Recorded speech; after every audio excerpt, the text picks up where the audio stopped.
Hey, it's Claude Johnson with the BluesGuitar.Com show. With me, as always, Silvio Gasquez. Howdy, folks. Hello, Welcome, good morning. welcome. Good morning. So today is June 13th, 2024. And I guess we'll talk about some blues guitar and some other stuff today. What's going on today? Yeah. All good, I guess. What All good? What are we going to talk about today? I don't know. I was thinking about strum. I mean, I had some stuff I was going to show, but I was just thinking about different things you can do on the guitar. Like, there's only a certain number of things. Like, there's strumming, there's arpeggios, there's licks. I mean, there's just like basically scales, arpeggios, and chords, right? Yeah, How do you look that's at right. how do you look at things? I mean, different Um, combinations of like there's single note riffs, two note riffs. You know, I was looking at one of my big things lately is harmonizing the Mixolydian scale, so you can play in thirds like that. You know, one blues cliche is like you'll like if you're on E, you'll get this fifth and seventh sound, and then when you go to the four chord, it just goes up a full step, but it becomes the third and the fifth. So that's kind of cool. Like,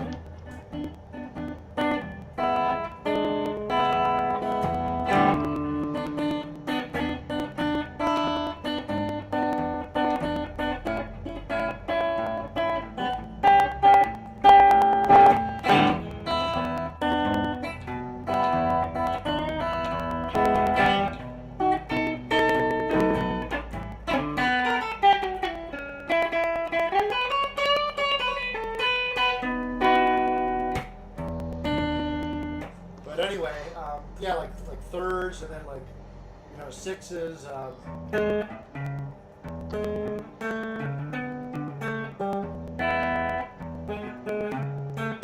And you can always play it like, or you can play it like, that kind of thing. Strums, you're big into arpeggios.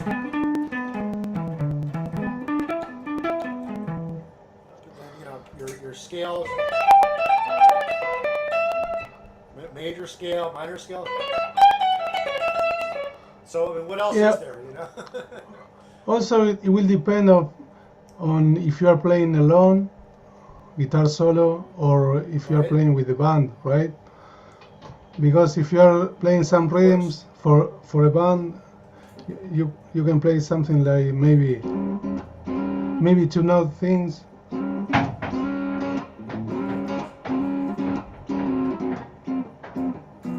Right? Yeah.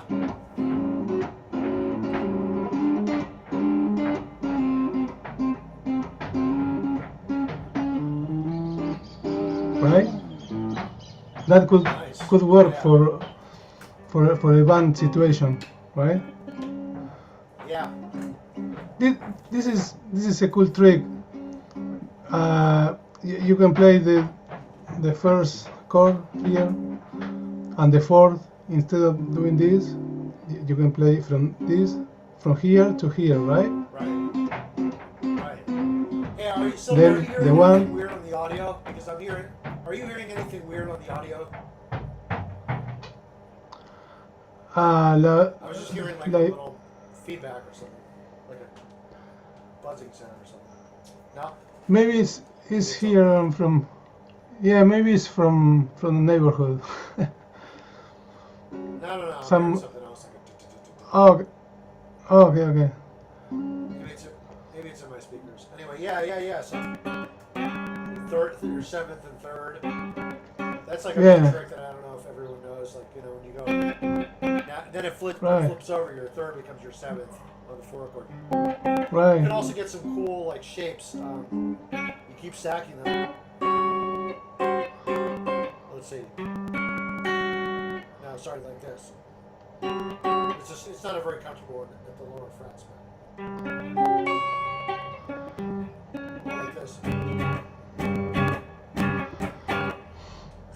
Yeah, another cool trick is before going to the fourth chord, you can play, for example,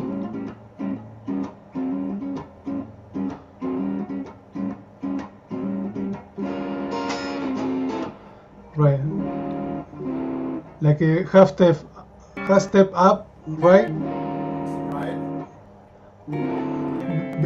right. Right. So Yeah, you can always approach from a half step above or below. yeah, that's cool. I was watching a Joe Pass lesson. He said you can even do three notes. Like you can always do that. Like Right. that's kind of cool.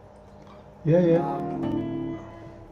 Remember we filmed the course with Matthias Rengel and he was showing a lot of like fast strumming stuff. What did he call that Yeah. style? What did he call that style? Nouveau something? Oh, how was? Something Nouveau. Do you remember any of that stuff? It was like really cool, like fast strumming. Yeah. No, I don't remember much, but. I don't know what kind of strumming he was doing, but it was like fast and funky. Yeah, something like. Yeah, sure, that was cool.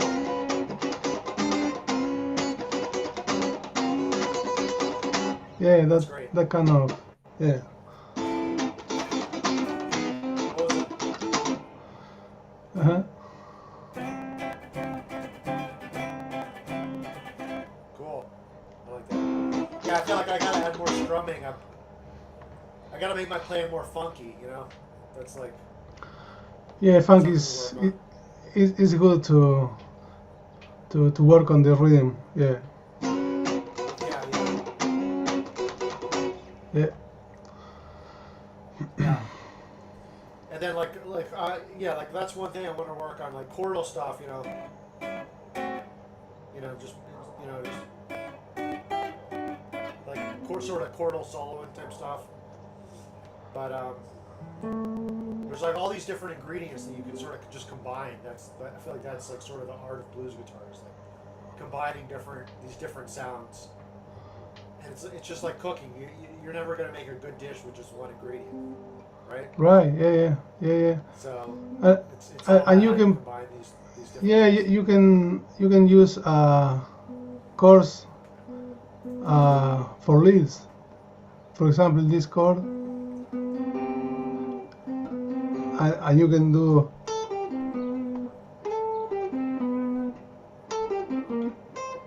Uh,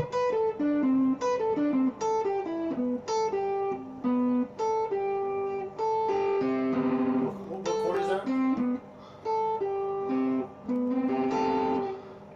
this is an A minor 9 with 7. Yeah, that. Yeah, That's so cool. you can do That's a this. tricky advanced chord for you kids there. Also, this shape.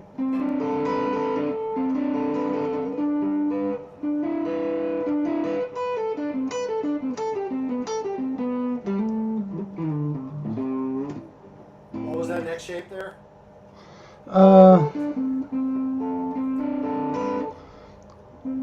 This is like a C chord with 6 and 7. Here started on the 10th fret. Yeah. So it's 10? So yeah, 10, 7. Oh. Yeah. 6 again, 10 fret. Yeah. And here on the B, on the 7th fret also. Yeah. Oh, cool. Yeah, it's interesting. I was just talking about this shape the other day as a different chord. This one is like is a D7, no third. So you're Right. but with the 7th being in the bass is a C. You're Right. reimagining that as a C chord, and then that's like one of the most confusing things about music theory is like a lot of these shapes have different different names, you know, depending on Yeah. the context. Right.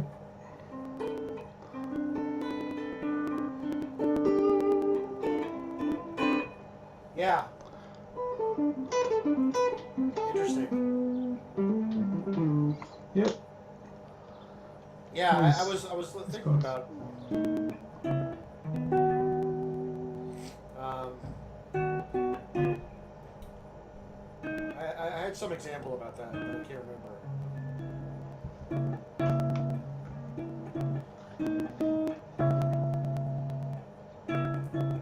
Yeah. Anyway, yeah, it all depends on the context. But yeah, that's cool. That's Right. cool shit.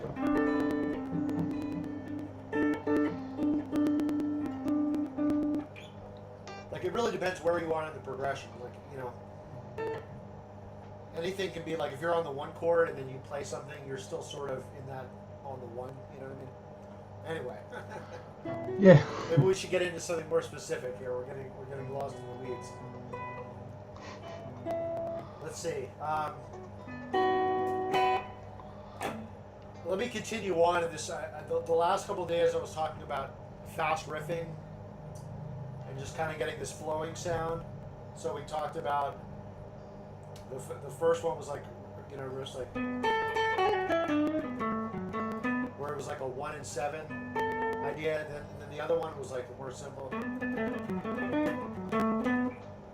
So this here's another one I want to show. It's like instead of going back like in this position, same in B, we'll go up to this position. So the root is still here, but I go up like.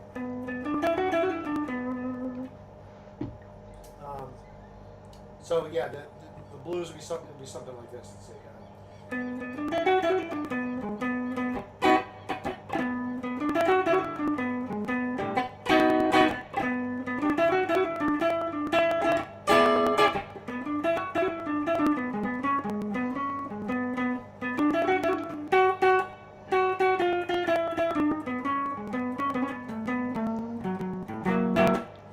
So what's different about this idea is like where the other ones I would go to the 4 chord like if I was playing this on the 4 I'd go up here, but this time on the 4 I'm starting on the root again, but I just end on the 4. So instead of going back down to the root, I just go. But it's like where I end instead of where I started. And notice I'm doing that same bum bum on the first beat. 1 chord. 1 chord. 4 chord. And then the 5 chord you can do again, land on the 5. But instead of doing that, you could just like walk it down from there. Let me try it again.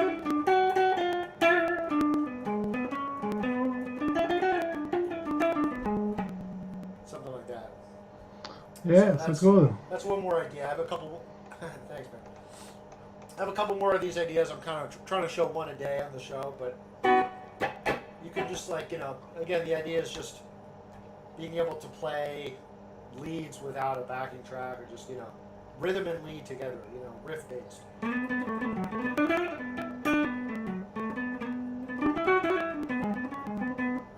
Another thing is like instead of starting like that, like bum bum, you could start like on the 4.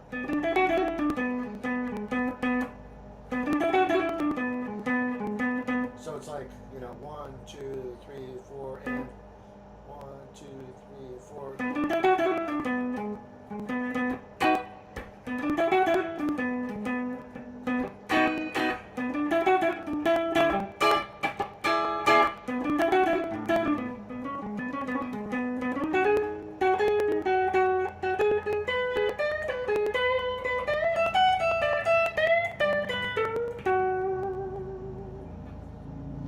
Nice.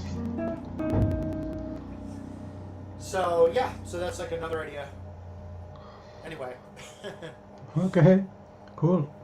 I feel like it's I don't know. It sort of sounds like a cool blues cliche, you know. But again, it's using all those like triplet within a triplet ideas, which I like. I don't know. They're easy to play. I feel like this is like just an instant way to sound like a blues pro. These pull-ups are just easy to do, and they sound flowing, and they give you the texture. So I like them. Yeah. Yep, nice. You could also do like squeeze one more note in. I forget what the exact rhythm I'm doing there is, but.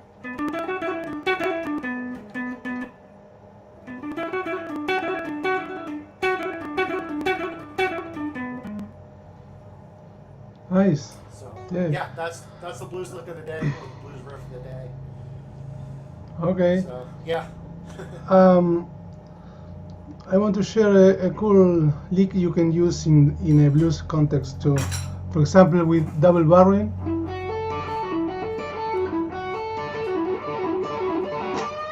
Right?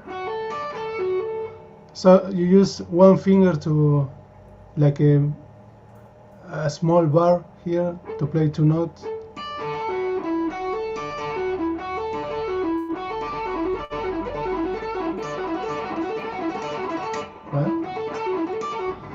And I'm using, yeah, I'm using the like hybrid picking here to play the higher note.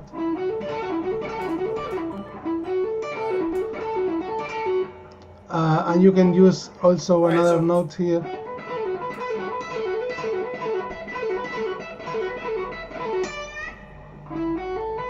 That's cool. Yeah. So what are you doing there? So for you guys who don't know what hybrid picking, when we say hybrid picking, we mean like you're using the pick and your fingers on the right hand. So Right. picking the B string and plucking here on the high A, right? Yeah, right. So First, yeah, we are in B minor, right? B minor.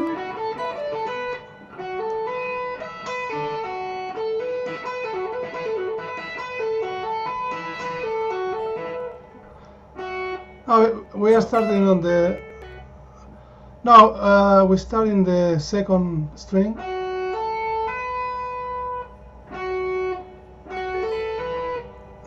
Here.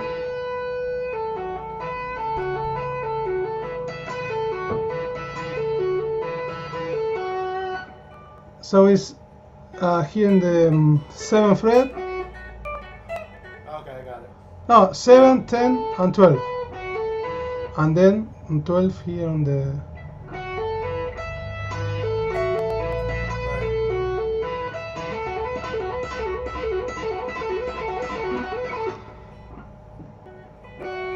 Okay. No. Like that. No. No. No, but this B note, the B note here, I'm playing here on the second string. Oh.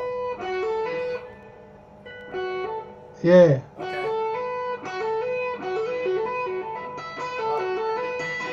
Oh, okay, I gotcha. Okay. Yeah.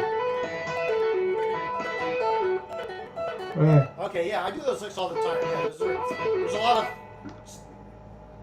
there's a lot of stuff in the there's a lot pentatonic scale where you can go up to the next note. Yeah. And you can add this note here.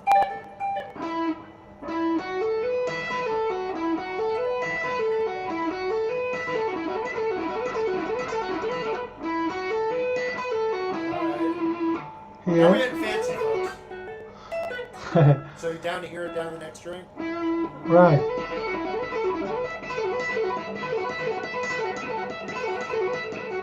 Alright. This is cool. Alright. This is cool too. Oh,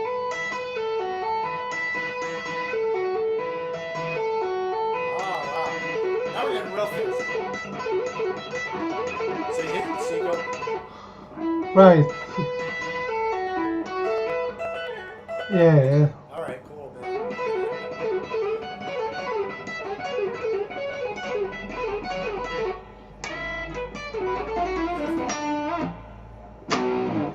Yep.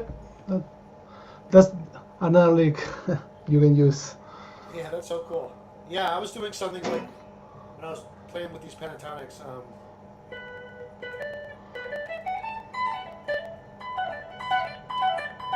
Something like that, but just going up to that. So yeah, Yeah, similar. that's similar idea. Yeah. Yeah, very cool. So by the way, we'll give the links for some of these lessons if you guys want more than just our show. If you want to learn from the master himself, Silvio, you can get his shred lessons at guitarcontrol.com/shred. We'll put more links in the video description. That's cool stuff. Let's see. I was gonna show a little bit of just the song of the day for my song collection. At least part of it. This is Aqualung from Jethro Tull. Is it Aqualung? Yeah. Let's see. It was like. Yeah, this riff is always hard to remember, but it's like. I used to play this with the open D string, but I think it's just so hard to remember that way for me. So it's just like, I look at it like this blues scale shape. But you start in the fifth, down to the root. So sorry I don't have my distortion pedals on here, but. Sitting on a park bench, and then this would sound better with the gain, but so it's a C sharp power. These are like power chords. Now, I'm not sure if he's doing like the 2-note power chord or the 3-note. I think I like the 3-note power chords. And then so C sharp, E flat or D sharp, F. So it's just like up full steps.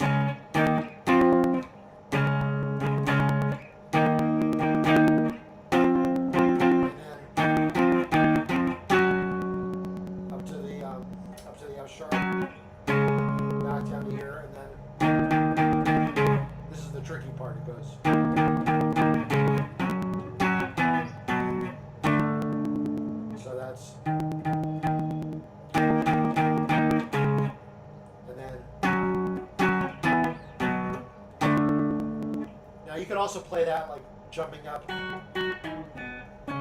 something like that, but I think that's too hard. So I'm just playing all roots of the A string, and I'm just remembering that this is like the, no dot, that's the E flat, and then up to the dotted fret in the F sharp, B, and then D. Anyway, so. I'll show the rest of the song tomorrow. There's another part. That's a weird song. It's enough for one day. It's a weird song, but it's a great album, great song, right? Yeah, it's nice. I feel like that's like a riff-based song, I think from the songs of the song collection, maybe like 10% of them or 15% of them were like riff-based, maybe, but the rest is just like a lot of chords, That's why I always tell beginners, like, just learn your basic chords. You'll go so far with that. Anyway, if you like the song stuff, you can get my song course at guitarsongcollection.com. A couple hundred songs with chord charts, tabs, video lessons, and it'll save you a ton of time building your repertoire. So, anyway, quick plug for that. What else should we talk about, Silvio? There's, never a shortage of ideas, right?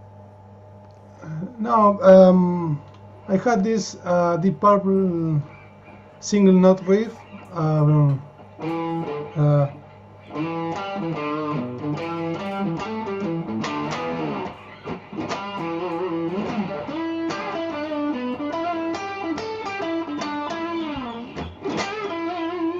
That's Black Knight, right? It's an easy song. But it's like I know. Okay. Oh, okay. It's in E minor, pentatonic. Sounds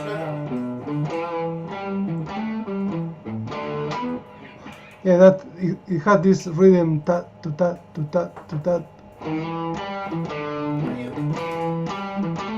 By the way, how are you getting your distortion? Are you using a pedal? No, it's an amp. Using? Okay, what kind of amp? Yeah, yeah, yeah. It's What kind of an amp? a common one, Elani. Yeah, it's not. Just a practice amp? Yeah, it's not a tube amp. It's not a fancy. No, no, no. Okay. Yeah, these days the amps are so good. I mean, my friend told me that Metallica doesn't even use amps anymore on their tour. They use like modeling amps. Yeah, Like those plugins that you use for Cakewalk, they actually use those on tour now. That's how crazy the technology is now. yeah. But you don't It even. makes. I mean, there's a lot of good. I still like the sound of the tube amps. I'm using a tube amp now, but sometimes even on these streams, I'll play through my Fender practice amp, which it's hard to tell that it's not a tube amp. I mean, right now I'm using. I don't know if you can see behind me my Pure 64. Yeah, that's a good one. But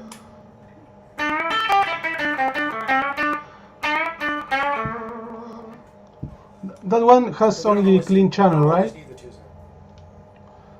What's that? It's only clean channel, right? It's sort of versatile. I could sort of dial in a distorted tone, but I never really liked. I feel like it's not practical. If you're playing a gig to obviously fiddle with it too much during the set, you gotta have your pedals ready to dial in. Right. So Yeah. I'm lazy. I haven't really hooked up my pedal board, but one of these days I'll hook it up for the stream. There's a great pedal I have called the gain changer, which lets you quickly dial in like kind of anywhere, any kind of level of crunch you need. And then I have like one or two pedals just for leads, like for like distortion leads. Right. I have a Yeah. Riot Reloaded pedal, and then I have a Friedman pedal. But I don't know. These days, I like playing the clean sound a lot. I feel like when I turn on the distortion, I don't hear the dynamics like that I'm looking for. Like,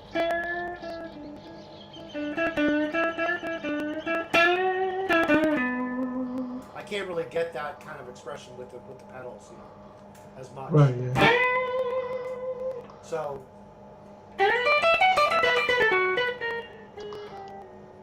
So right. Anyway. The drive will compress the sound, right? The distortion. Exactly, yeah. It compresses it Yeah, too yeah. much. Where it's like, sure, you can have dynamics, you can hit it softer, but it's not the same. So, Right. Yeah. too much compression. Yeah. But I've always loved the sound of the distortion because I like the sustain. Like that kind of. Right. Yeah. Yeah. This. Yeah. Especially if and I'm playing more these days without backing tracks or stuff like that. So it's like, I don't know. I feel like I need to hear the harmonies more clearly. Right.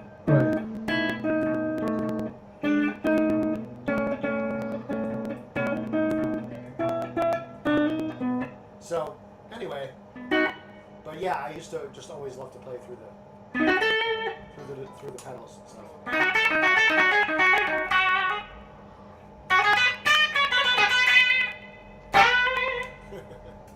Nice. Cool, man. Well, this has been a good show. What are we going to talk about tomorrow? We'll finish the Jethro Tull lesson. I'll show you guys some more blues riffing stuff. Obviously, Sylvia's going to show us some more licks and stuff. And this is our first week of the show. I think it's been successful as far as just getting ourselves out there. Jumping on YouTube. Neither of us are that used to doing live streams, so it's good. Hopefully the YouTube views will pick up, so we'd really appreciate like, subscribe, and all that good stuff. Check out the links, and show us some love if you want us to keep doing these. That's about it. Okay. All right. See.